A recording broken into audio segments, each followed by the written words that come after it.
you okay, Mrs.? What do you want? No, an English waiter would never say, "What do you want?" He would say, "What would you like?" Notice the polite expressions which the customer used. Listen to her saying where she wants to sit. Would you mind if I sat by the window? Would you mind if I sat by the window? ¿Le importaría que me sentara junto a la ventana? Would you mind if... That means the same as, can I sit by the window? But it's much, much more formal, much more polite. Notice the past tense of sit. Sat. Would you mind if I sat by the window? Let's try some more examples. Let's practice being polite in English. Make sentences with would you mind if. It's very hot and I want to open a window. What should I say to Vanessa? Would you mind if I opened the window? No, of course not. I want to sit in Tony's chair. What should I say? Tony, would you mind if I sat in your chair? What? Oh, all right. There. This one's much more comfortable. Good. I want to talk about the next part of the story. What should I say? Would you mind if I introduced the next part of our story? Of course not. Go ahead. Good. Well, back to the pub. What happened to Marco? And who is the customer?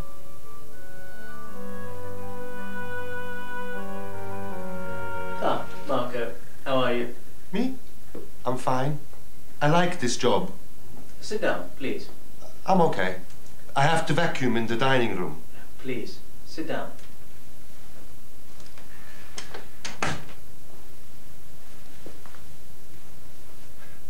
It's not raining now. No, it isn't. Maybe the sun will come out, no? No, I don't think so, Marco. Mrs. Smythe has made a complaint. She said that you swore at her. No. Marco is always polite to women. She complained about her steak, and you swore at her. Ah, yes. I said to her, "Damn, I'll change it pronto." You should never talk like that in the restaurant. Okay. I'll never say damn to a customer again. Unfortunately, Mrs. Smythe is not a customer. She is the owner of the restaurant. Damn. No, I don't mean damn. I'll talk to Mrs. Smythe.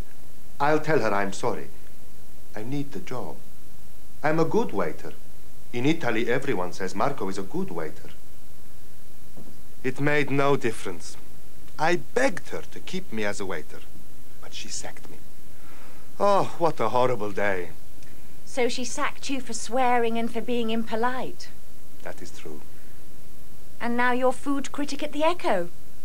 That's right. Well, here's to Mrs. Smythe. Hello, everyone. How are you all? My God, it's cold out there. Now, how about our questions? Who is the customer? And what happened to Marco? Okay. I'll never say damn to a customer again. Unfortunately, Mrs. Smythe is not a customer. She is the owner of the restaurant. She is the owner of the restaurant. Es la propietaria del restaurante. I begged her to keep me as a waiter, but she sacked me. She sacked me. Me despidió. And now you're food critic at the Echo. You're food critic at the Echo. So, it was a good thing that he was rude to the customer? Well, no, not really. In fact, our advice to waiters is that they should swear at the customers. Then they'll get a better job. I'm joking. British humour? Now let's look at what you say when you want to give real advice. Sensible advice.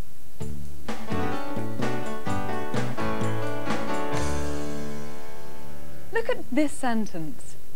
What was Marco's advice to the customer? Was it should or shouldn't?